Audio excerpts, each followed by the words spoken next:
Hey everybody, I'm here today to talk to you about 6 driving safety techniques that you should use. In this video, I'll be outlining 6 simple techniques that you should use with regards to driving safety. If you want to be a safer driver, you should use all 6 of these in conjunction with each other. Let's get right to it. Driving safety technique number 1 on the list is to think with safety first. That's right. It's as simple as this. Your thoughts influence your actions.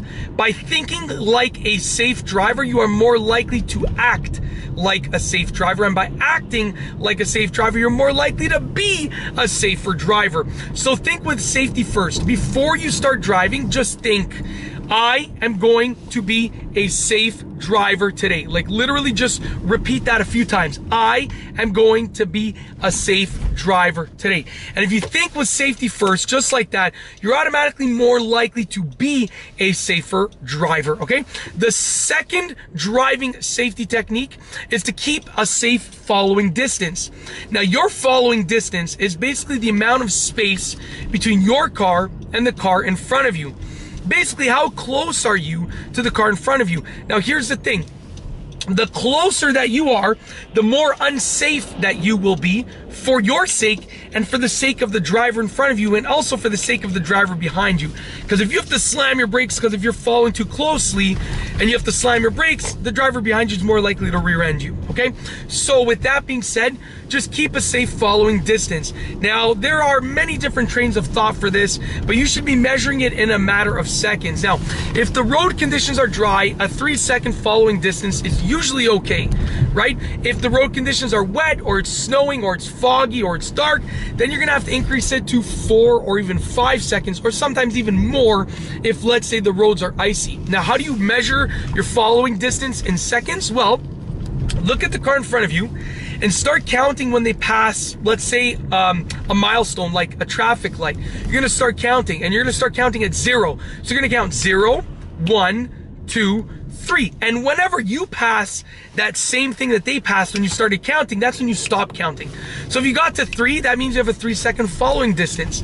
And if it's dry road conditions, if the road conditions are ideal, then that's usually okay, okay? So keep a safe following distance. That is a hugely effective way of being a safer driver. The third driving safety technique is to do a 360 check before you get into the car and start driving. A 360 check is simple. Walk around your car, look all around your car, and look at the car itself. It literally takes like 10 seconds when you know how to do it properly. 10, 15 seconds, and it's done. And what that will do is that will show you everything around your car and on your car and beside your car that you might have to consider before you start driving. So that means that you're less likely to reverse into that pole that you missed when you started reversing. You're less likely to hit that curb or that rock that you didn't see when you started driving. You're less likely to run into a pedestrian that you didn't notice was there. Maybe someone is, off to the side. You didn't notice that they're there, but when you did your 360 check, you saw them. It'll just make you an overall safer driver. And it literally takes like 10, 15 seconds, so it's totally worth it. The fourth driving safety technique that you can use is to leave earlier.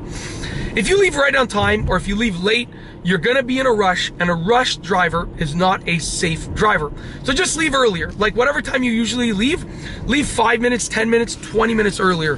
This is a little strategy that I use to leave earlier and make it easy on myself. Let's say I was gonna be at home doing some work before I left. I would instead leave much earlier, like half an hour earlier, get to work and hang out in the parking lot and just do my work on my phone. So I left earlier, I wasn't in a rush, and most of the time, when you leave earlier to go to work, you're gonna avoid a lot of the traffic, so it's actually gonna be a shorter commute, which is a huge plus in many different ways. The fifth driving safety technique that you should use is to separate your emotions from your driving. Now, I know that you might be excited and that makes you want to speed around. Not a good idea. I know that you might be aggravated and that makes you want to slam on your brakes. Not a good idea. Or tailgate the driver in front of you. Not a good idea. Take your emotions and separate them from what you're doing as a driver. It's one of the best things that you can do because you'll be consistent as a safe driver. Excuse me. The sixth driving safety technique that you should use is practice obstacle avoidance moves. And I say this because not many people actually do it. You want to practice your ability to avoid various obstacles. On the road, you really don't know what's going to happen. I mean, you're looking in front of you, but you don't know, first and foremost, if you didn't see something. Secondly, if you did see an obstacle, you don't know if something else is going to pop out in front of you, like an animal. Sometimes animals run onto the road, sometimes pedestrians run onto the road. So you want to practice your obstacle avoidance techniques and your obstacle avoidance moves so that if you ever have to use them, which hopefully you don't have to, but if you have to use them, you'll be ready and good to go. And that's it. In this video, I've gone over 6 driving safety techniques that you should use. If you liked the video, please be sure to give it a thumbs up. Let me know what you think down below as a comment. And of course, be sure to subscribe for more great car and driving videos just like this one. And that's all I have for you today. Thanks for watching.